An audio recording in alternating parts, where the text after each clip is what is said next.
So Nisha, this will officially be the first video we have recorded for the channel while adhering to the social distancing advice we've been given by the government. What's the topic of today's conversation? Again, we are talking about one of your favourite subjects, and that's RoboCop. Fuck yeah! There aren't many fictional characters who eat shit quite as hard as Emil Antonowski from RoboCop.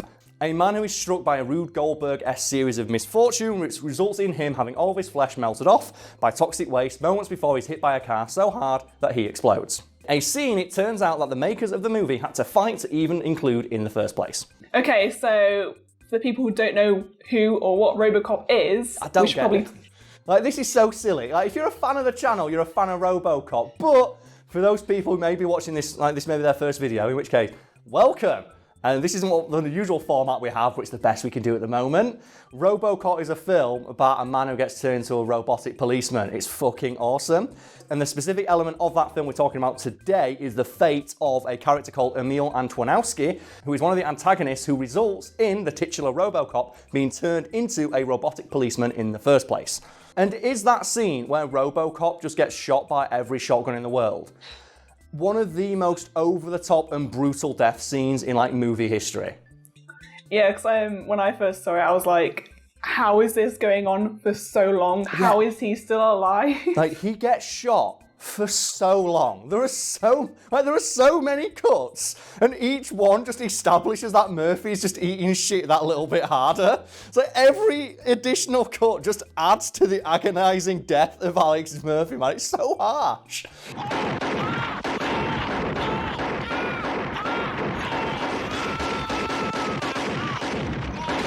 That makes you, though, as an audience, really want the people who did that to Murphy to get theirs. Yeah. And I think of all the people that, like, you know, RoboCop ends up killing, like, Emil eats it the hardest because, holy shit, does that guy go down swinging.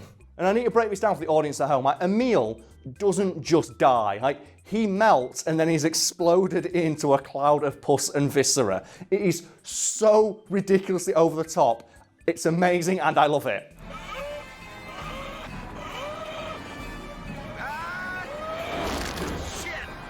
How much of the scene do you remember? Like, of like, you know, in specific regards, like what Emil looks like after he's showered with the toxic waste? All I remember is like this melty face and these like melty hands, and then he's like kind of staggering along the road. Yeah, and that effect was like, it was achieved by the same guy who designed the RoboCop outfit, one Rob Bottin. All right. Who, it may not surprise you to learn, he also did a lot of the effects for the Thing movie. Yeah. Which features like, you know, similar like, you know, body horror elements. And he says that that effect was one of his favourite to work on in his entire career. And he dubbed it the Melting Man, like very aptly, because he didn't want it to look like, you know, that Emil had been burned by the toxic waste. He wanted it to look like his flesh was sluicing off the bones. Yeah. And I'm hoping that as I like say this, there'll be like, you know, a slow-mo clip of just when he lifts his hands up. Yeah. And you can see that. You can see the bones underneath where his fingers are and the flesh is melting off his hand.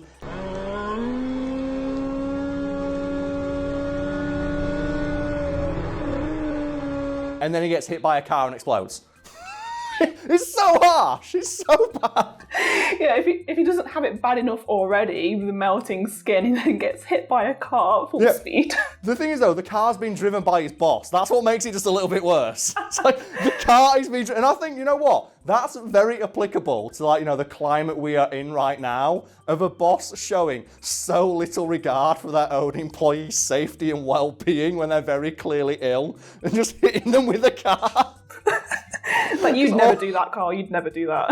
You're working from home right now. No, he wouldn't let me go in the office. It's fine. And I'm just going to gather from some of the stories I've heard from people like who've been called into work during this literal global pandemic that if they woke up one morning looking like Emil does in that scene, their boss would still call them in and they wouldn't think it's a good enough excuse. Okay, so the scene itself is, we've discussed it, was very brutal and very over the top. Yeah, and I think it's so over the top that it borders on being funny, but you can see why some people might be a little bit, like, you know, made squeamish by that.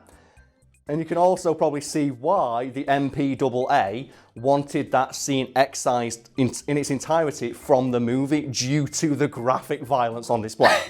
Yeah, it's one of them things where, like, you watch it now and you laugh at it. But back then, I think a lot of people would feel sick probably watching it. You can, yeah, and that's like, you know, what the MPAA, that's what they argued. It's like, well, it's so graphic that people will be physically repulsed by this scene. But here's the thing, like, not many people were, because like the makers of RoboCop love that scene so much. They were like, no, fuck you, MPAA. We want this scene in. It's too good. We spent too much money and too much time achieving this effect, and it's fucking hilarious.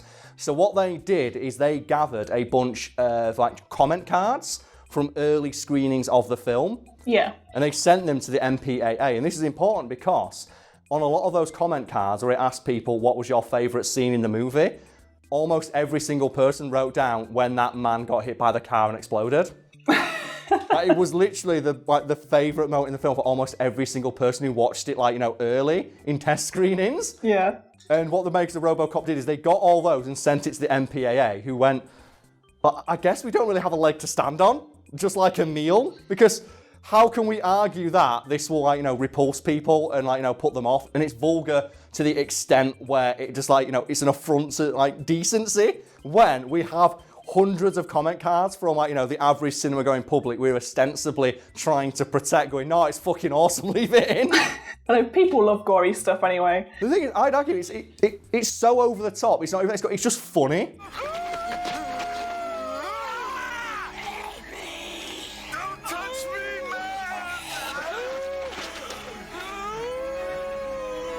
Also, it's really cathartic when you know, like, that guy shot RoboCop. Like, he shot Alex Smith like 10 times. He deserves to explode. Yeah, he deserves everything he gets. He does, and it's just like, but the idea that, like, oh no, you need to cut this scene because, like, audiences won't like it. Well, here's 1,000 fucking comment cards saying the exact opposite. Oh, I guess you better leave it in then. And that's how that scene made it into the movie. So, Nisha, we have to address the elephant in a hazmat suit in the room and talk about our time in self-isolation under the lockdown that is currently in effect. And how have you been holding up?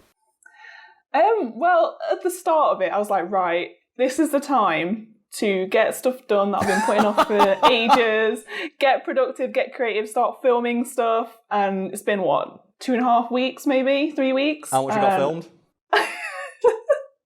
I've probably done one video. Ah!